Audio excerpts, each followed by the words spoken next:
Good morning everyone, welcome back to my channel. हर हर Mahadev to all of you. I hope आप सभी ठीक होंगे एंड आपकी स्टडीज़ बहुत ज़्यादा अच्छी चल रही होगी। तो स्टार्ट करते हैं आज का व्लॉग।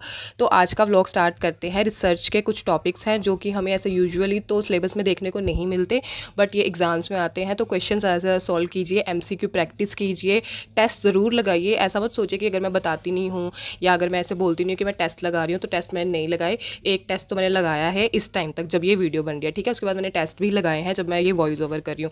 और ये छोटे छोटे जो टॉपिक्स होते हैं ना, जैसे achievement test, type of test, ये टॉपिक्स इंपॉर्टेंट है और एग्जाम में आते भी हैं, तो प्लीज़ इसे कवर कर लेना। सुबह का शेड्यूल मेरा बिजी होता है रिवीजन से, उसके बाद पेपर 2 का जो भी है, जितने भी क्वेश्चन आंसर मैंने बताया था ना, एक बुक में से मैं सिर्फ क्वेश्चन आंसर वगैरह कवर कर रही हूँ, तो उसके बाद पेपर 2 एंड रात को सोने से पहले मतलब 1-1.5 घंटा क्वेश्चन आंसर पे प्रैक्टिस करती हूँ। YT वगैरह से अगर क्वेश्चन आंसर वगैरह लगाने होते हैं तो वो। एंड पेपर 1 से रिलेटेड मैंने बुक्स मेंशन कर दी हैं, सारी बुक जो पेपर 1, पेपर 2, मेरा पेपर 2 है ज्योग्राफी, उससे रिलेटेड मैंने बुक्स मेंशन कर दी हैं। अगर आपको थोड़ा सा भी ट्रस्ट है, थोड़ा सा भी ऑथेंटिक कुछ लगता है तो आप फॉलो कर सकते हैं, नहीं तो आपकी इच्छा, फॉलो मत कीजिएगा। इंपॉर्टेंट बुक्स के साथ साथ ही आपको MCQ, PYQ, इनका एनालिसिस, ये सब करना भी बहुत ज़्यादा ज़रूरी है अगर आप फर्स्ट टाइम एग्जाम दे रहे हैं या फिर अगर आप दिसंबर वाला एग्जाम टारगेट कर रहे हैं, तो आपको ये सब जानना बहुत ज़रूरी है कि सिलेबस कितना पढ़ना है, क्या पढ़ना है, क्या क्या चीज़ इंपॉर्टेंट है। तो प्लीज़ इन सब चीज़ों को ध्यान में रखते हुए इन सब चीज़ों का भर भर के एनालिसिस कीजिएगा, क्योंकि एट द टाइम पता नहीं चलता क्या करना है, क्या नहीं करना, क्या पढ़ना है, क्या छोड़ना है।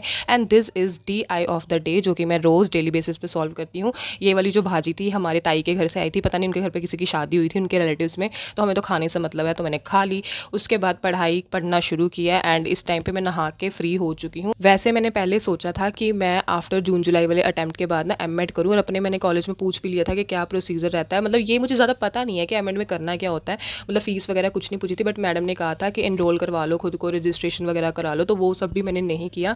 बट मेरे को ये है कि फ़ीस ज़्यादा होगी तो अभी इतने पैसे हैं नहीं, तो M.Ed का प्लान अभी होल्ड पे, कैंसिल।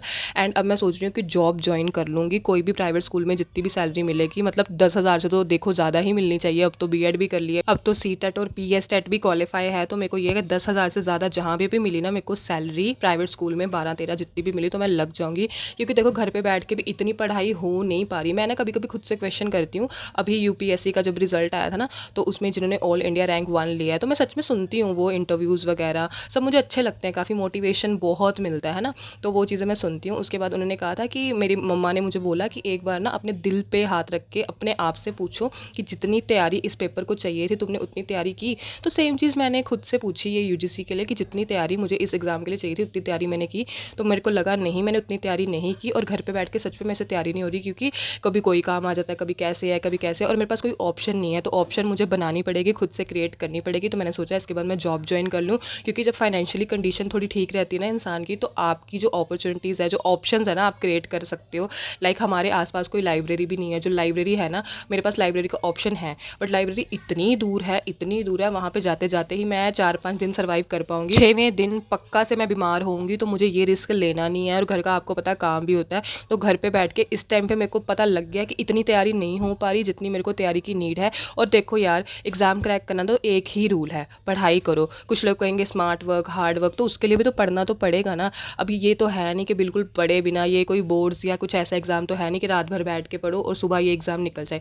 तो ऐसा नहीं है, कॉन्सेप्ट क्लैरिटी बहुत चाहिए, और हम ऐसे टीचर तो बनने वाले हैं नहीं ना कि जिनको सिर्फ ऊपर ऊपर से आता हो, ठीक है।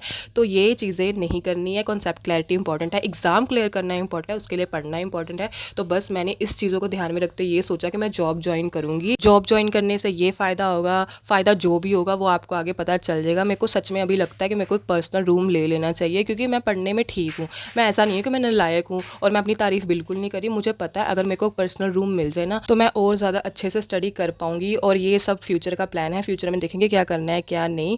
पढ़ना तो है, देखो एजुकेशन एक ऐसी पावर है, ऐसा वेपन है जिससे हम दुनिया को चेंज कर सकते हैं, पर उससे पहले हमें खुद को चेंज करना है, क्योंकि दुनिया भी तो हमसे ही मिलकर बनती है ना। तो ये था आज की सारी स्टोरी, आज का सारा ज्ञान। आई होप आपको आज का व्लॉग अच्छा लगा होगा। और इस टाइम पे मैं सोने की तैयारी कर रही हूँ, नहा लिया है मैंने, खाना पीना बनाने के बाद फिर से नहा लेती हूँ। And see you in the next vlog, तब तक के लिए good night, bye bye, take care. Please like, comment, share, subscribe किया करो, चैनल को सपोर्ट किया करो। हर हर Mahadev to all of you.